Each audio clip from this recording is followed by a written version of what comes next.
Conservative new media viewers, JLin fans around the world, Charlotte Hornets fans around the world, what's up? It's me, PFE, Paul F. Villarreal, the NBA expert. We're here to discuss Charlotte's 109-95 defeat tonight in Oklahoma City to the Oklahoma City Thunder. Hornets dropped to 19-23 on the season. Thunder are 32-12. Also, the Hornets are now 4-15 on the road this year, which has significantly hurt them overall in the standings. Let's go over the statistics quickly. Kevin Durant, 26 points, 5 rebounds, 5 assists. Russell Westbrook, 16 points, 8 rebounds, 15 assists, 5 steals. Steven Adams, 10 points, 10 rebounds. Serge Ibaka, 11 points and 8 rebounds for the Thunder. Turning to the Hornets, Kemba Walker, 21 points, 2 rebounds, 2 assists. P.J. Hairston, 11 points. On the bench, Frank Kaminsky, 15 points, 6 rebounds, 4 assists. Really nice outing for Frank there. Troy Daniels, 11 points in just 17 minutes. Look, he can shoot the ball, and it's good to see him getting playing time because sometimes Charlotte needs another shooter out there. So Troy definitely can do that. That's what he does, and I'm happy for him that he's been able to play a little bit more recently. JLin, 16 points, 1 rebound, 2 assists. Jeremy played 28 minutes tonight, shot 6 of 11 from the field, including 0 of 1 from three-point range, 4 of 4 free throws, no steals, no block shots, 2 turnovers, 4 personal fouls, and Jeremy's plus-minus was a -8. What you notice with Jeremy recently is he's not shooting as many three-pointers, and I think that's good because he's been struggling with his three-point shooting recently. So if you know it's a little bit off, then don't shoot it. Some people will say, oh, you got to shoot it, but it's a good thing. You can still shoot it here and there, but you might as well stay with the shots that you're comfortable with. And so if that shot isn't feeling comfortable for him right now, don't worry about it. Just take a dribble or two inside the line and shoot from there. So I'm happy that Jeremy's made that adjustment. The reason why the Hornets lost tonight was they couldn't match up with the Thunder's starters, which isn't a huge surprise given that you have Durant and Westbrook and a couple, Ibaka.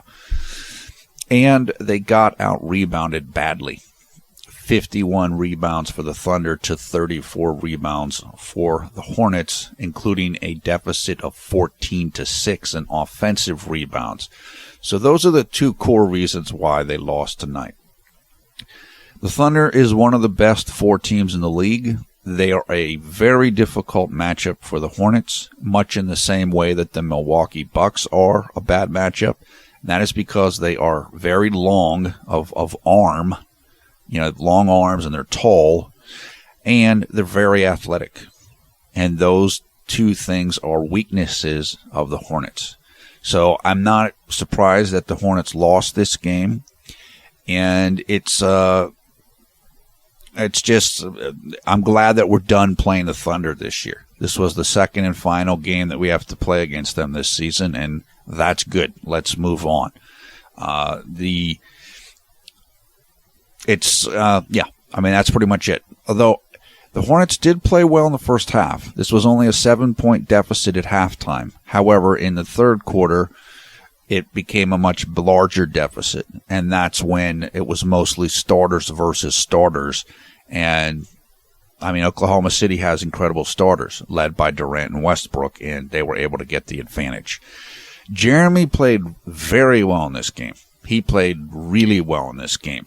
He shot the ball well. He played under control. He played excellent defense. He had some very nice defensive plays in this game. Really nice. He helped out against the center and forced him into a turnover. He I think, frustrated Dion Waiters and got Dion Waiters to get a technical foul. So Jeremy did a number of really good things in this game. I can't complain about anything for him tonight. As I said, he only took 1 3-pointer, totally fine. Again, don't shoot it if you're not feeling comfortable with it right now. We'll talk about that more in a second. He turned the ball over twice, but really that's not very bad in 28 minutes. And as I mentioned on Twitter when it was happening, it's the Thunder will cause turnovers that other teams won't make. They won't be able to force turnovers in the same way that the Thunder does, and that's because of their athleticism and length. So you can make certain passes against most teams in the league, but you won't be able to make them against the Thunder, or you won't be able to make them against the Milwaukee Bucks. And so I think that's kind of what happened to Jeremy here. He had a pass or two like that, which is like, oh yeah, I can't do that. I can't do that against this team. I forgot about that. So they really weren't that bad. And Jeremy played fantastic in this game. He shot the ball well. He attacked the basket. He was aggressive, but under control. He didn't press. And I love the way he's playing. I love the way he played in last game. So he was the second leading scorer for the Hornets tonight. The person who really had a difficult time tonight for Charlotte was Nicholas Batum. He had 0 points in 24 minutes. Shot 0-4 from the 3-point line, and from the field. 0-3 from the 3-point line. And if you go into a game against the Oklahoma City Thunder, and Nick Batum is one of your 2 or 3 best players, and he scores 0 points, you're probably not going to win. And I'm not getting on Nick. I don't know. Maybe Nick was feeling bad tonight or something. One bad part of this game is that Cody Zeller got hurt. And I can't remember what the injury is, but they were talking about it during the broadcast, and he could be out for some period of time. I have to check on that. That would definitely hurt the team. They need Cody, particularly they need Cody without Jefferson out, because then you're losing your 2 top centers. So I have to check on that. I did not catch the injury when it occurred. I had the sound down and I missed it.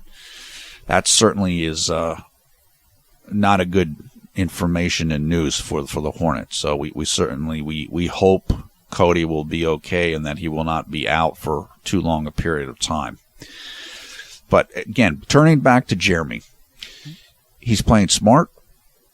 He's just playing in the flow, and Jeremy is finding his spots well. Now, Adai Joseph is a reporter who works for the Sporting News, and he had a chance to interview Jeremy or ask him a question at a recent game. I retweeted this out on Twitter yesterday. Adai posted it, I don't know, maybe 3 or 4 days ago. And he talked to Jeremy about Jeremy's shooting form and his shooting issues. And we've talked about this, what's going on with Jeremy's shot and what's up with his shooting form. And Jeremy essentially said, look, I have changed my form. Yeah, it's not it hasn't really clicked in yet. I'm not shooting that well, but I want to change it. I don't want to go back to the old form. And he feels as though the new shooting form is going to help him in the long run. So I support that completely. It just hasn't clicked in yet. But if Jeremy and his team believes that this is the best long-term plan for him, then I'm 100% behind that. I can tell you right now, again, we've talked about this before, what is known as a one-motion shot as compared with a two-motion shot. As somebody who is not super tall for basketball myself, I'm about 6'1", if you use a two-motion shot, which is jump up in the air and then you flick your arm at the top of your arc. It's a very traditional way to shoot. That's the way most people are taught how to shoot. If you shoot that way and you're shooting from 23 feet out at three-point range, you will get tired. You will get worn down, particularly for Jeremy, who puts his so much energy he uses during the game because of how fast he is. Your legs will be worn out. So if you can reduce that wear and tear and make it so you don't have to jump as high and you're shooting more, you're using basically, you're doing a better job of using your legs for power without tiring them out, then that's what you should do. Definitely. It's just Jeremy hasn't mastered it yet. Now, we've talked about this, and I know people get concerned, and they're like, well, hasn't he changed his form before? When is he going to get it? And is he going to change it again? And so on and so forth. What Jeremy's trying to do is he's trying to shoot like Steph Curry. And that's probably the person he's most patterning his shooting off of. I think he also mentioned Kyrie Irving as well, or actually his shooting coach did when talking about this over this last summer, or talking about the work that they put in over this last summer. It makes sense. Obviously, it works. I mean, it certainly works for Stephen Curry, and it's very difficult to block the shot.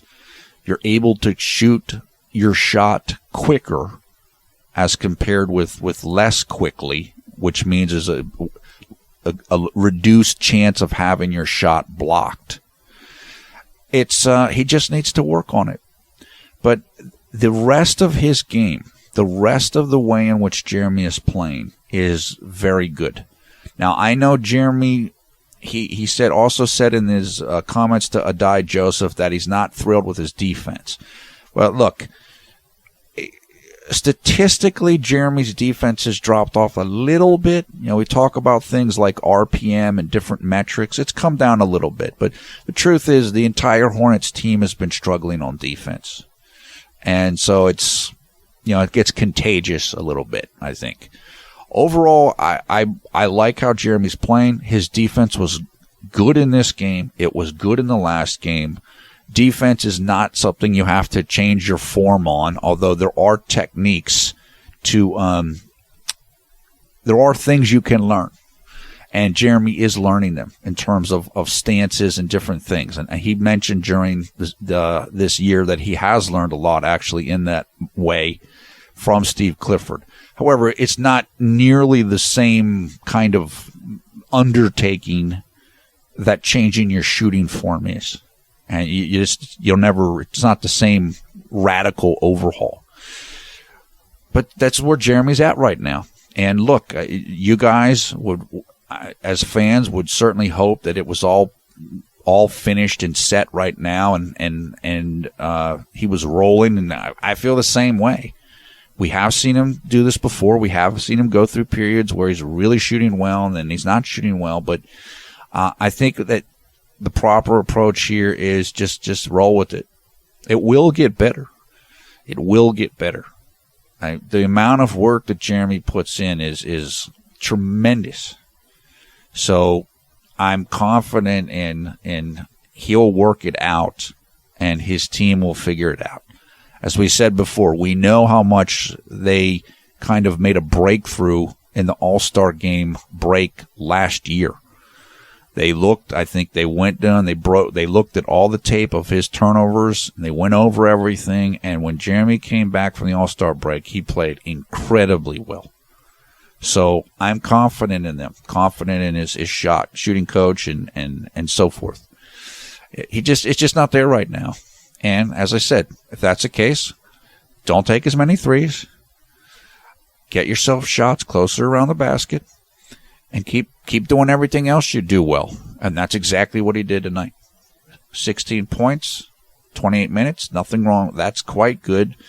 And as I said last game, I love the way he played in that game.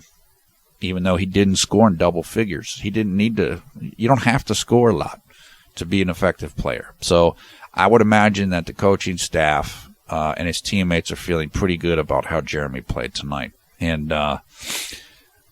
the other thing that Jeremy said in that interview with Adai Joseph, or interview questioning, however you want to call it, is he said that he didn't feel like he has peaked yet as a player, or peaked this season. I'm not sure if he meant this season or as a player. I certainly agree with that. And we've talked about this over and over again. Jeremy hasn't peaked as a player. He's not at his best yet. He is in a new system this year. He is learning his teammates. He is trying to get his shot down. And just hang tight. And people get concerned about Jeremy.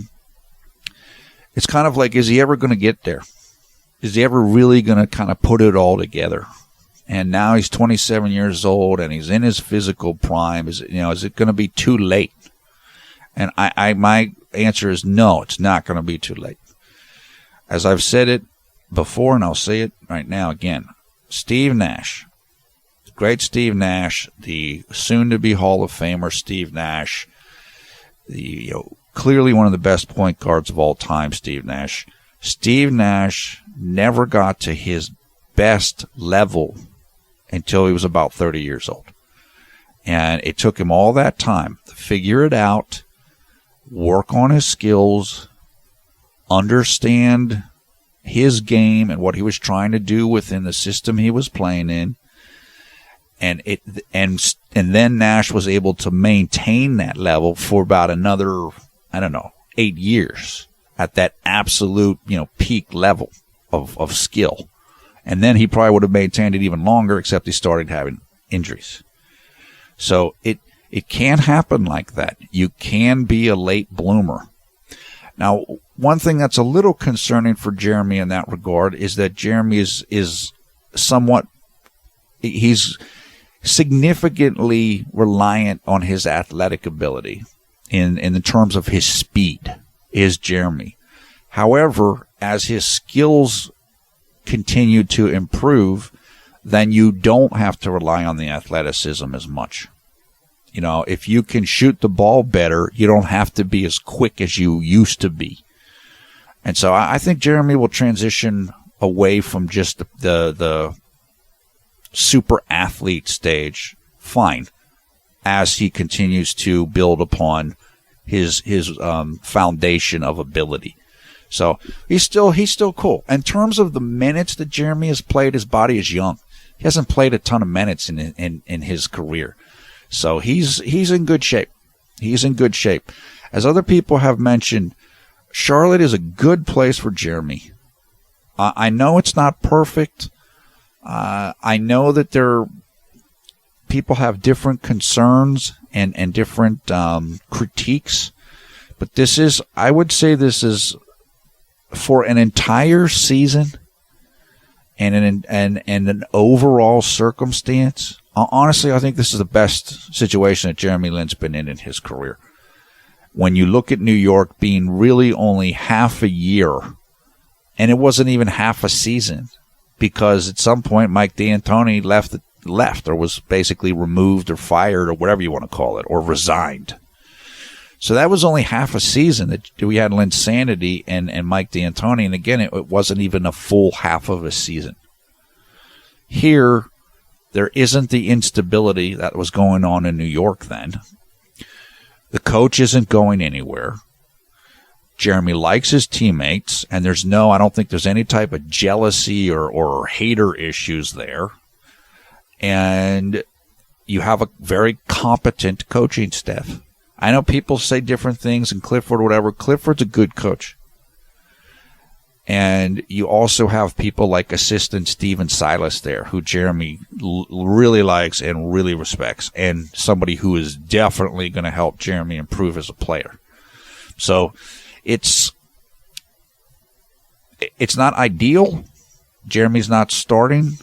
The team could be a little bit better right now, but I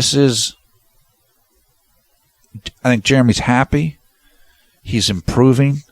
He feels like he's getting actually real coaching and real instruction and help to become a better player. So I'm very happy. I'm thrilled. Just looking at it from a larger perspective, because Jeremy is still, as he said, he's still on the climb upward.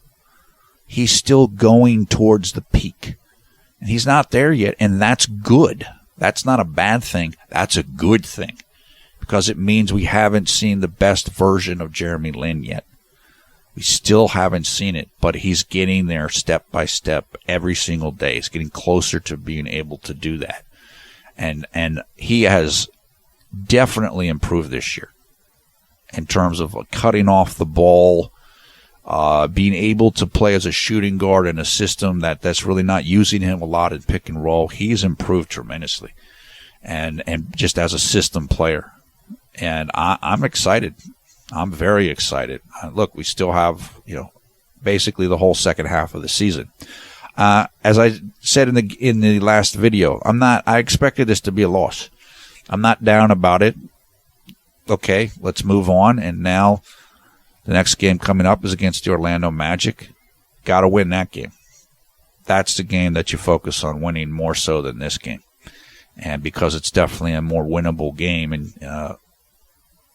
that against an opponent in your conference. So that's how I feel. I'm okay. I'm not thrilled with the loss, but I'm okay with it. I like the way Jeremy played. I like what Jeremy's saying about where his game's at and his shooting is at and how he's thinking. And I'm looking forward to the next outing. And hopefully Cody Zeller will be okay and healthy so that the team has its maximum chance to be able to perform. One other thing I should say is that Michael Kidd-Gilchrist, the small forward for the Hornets, who was hurt in the preseason, he has been cleared for full practice with the team, that's great news. It's been about 3.5 months since Michael had surgery on his shoulder. That's a very fast timeline for him to be back. Now, that doesn't mean he's playing in games, because he's not. And I would expect still going to be a while before he can play in an actual game. But Michael will help the team tremendously when he can come back. He's big, he's athletic, he's an incredible defender. Just an incredible defender. So this team has obviously been lacking that in recent weeks, the defense. And not only is Michael a good individual defender, he is a defensive leader. Like, he will quarterback your defense and make sure everybody else knows what's going on, and they'll play better defense because of his presence. So I can't wait to have him back on the court. Same way I can't wait to have Al Jefferson back on the court. This team needs reinforcements right now. They're capable. They have enough talent, but it hasn't been coming together recently. So if you can get a little bit more depth, and certainly if you can get some more defense, that's going to help this team. And it's going to boost the spirits of the players, seeing that these other guys are getting closer to coming back. That's going to help them out, make them feel a little less pressure, and it's good. So hopefully, again, what the team needs to do between now and when Michael and Al can come back is just kind of keep their head above water, stay afloat. Don't get too far below 500, and make it so that when those guys are ready to come back, you have a chance to make your push to get into the playoffs. And we'll have to see how that works out. I think this team is they work hard. They want to win. I think they have the right mindset. They just haven't been able to get themselves to play the proper defensive level the last couple of weeks. So, but I think this team will respond. I do think that they have the mindset to get it done. So, okay, that's about it. Let's talk quickly about the next game coming up. I alluded to it a couple moments there ago. The game will take place against the Orlando Magic in Orlando, Florida, 2 days from now on Friday, January 22nd, 2016. And it will be on the East Coast of the United States at 7 p.m. Eastern Time. That means the game will take place on Saturday, January 23rd at 8 a.m. in Taipei, Taiwan, and throughout China as well. Orlando's a beatable team. We know it. We've played them before this season. They're good. They're not great. They're just like us. They're fighting for a playoff spot. They're going to think that they can beat us, so we just need to rest up and really be ready for that game. And I'm definitely looking forward to that, because the upcoming schedule, beginning with Orlando, I'm looking at it right now, the next 5, 6, 7 games, we can win all of those games. I mean, a lot of them are going to be on the road, but all the teams that we're playing coming up are winnable games. And so hopefully the team can get it started against Orlando. We go on a winning streak, and all of a sudden we're over 500 and exactly where we need to be headed down the stretch of the season when the guys who are hurt come back. So very excited for that game. That game could be a turning point, and hopefully the team is prepared to look at it that way and make it that way based upon how they're able to perform on Friday night. Okay, that is it for now. Thumbs up, thumbs down, your comments below. Want to thank Gary Chen for the artwork you're looking at right now. Gary is an artist and blogger in Taiwan, and he's also a member of the Jeremy Only Lin Garden fan group, which is headquartered in Taiwan. You can learn more about Gary and the Jeremy Only Lin Garden if you follow the links in the video description below the video player. Also in the video description, you'll find information for highlights of tonight's game. Finally, there you'll find information about how you can come and join the Conservative New Media Facebook group, as well as come and follow us on Twitter. Once again, I'm PFE Paul F. Villarreal, the NBA expert. Thanks a lot for watching Conservative New Media. We strive to be the #1 Jeremy Lin YouTube fan channel. Look, there's plenty of good things that happened in tonight's game. And I would think one of the best of them was the way Jeremy Lin played, and also the way that Frank Kaminsky played. So, like I said, I mean, it's all about Orlando now. I hardly even care about this game. Let's just get on a flight, get home, or rest up, however they're going to do it. Get ready for Orlando. That's where it really begins. That could be the turnaround point of this season. So all signs are pointing towards Friday, and I'm very much looking forward to how the team is going to do in that game. And I'm sure Orlando's going to be ready too. But that's going to be an interesting contest. Hope you're having a great night or great day wherever you are around the world when you watch this video. Take care. We'll talk to you again in about 48 hours, hopefully after a fun Charlotte Hornets victory.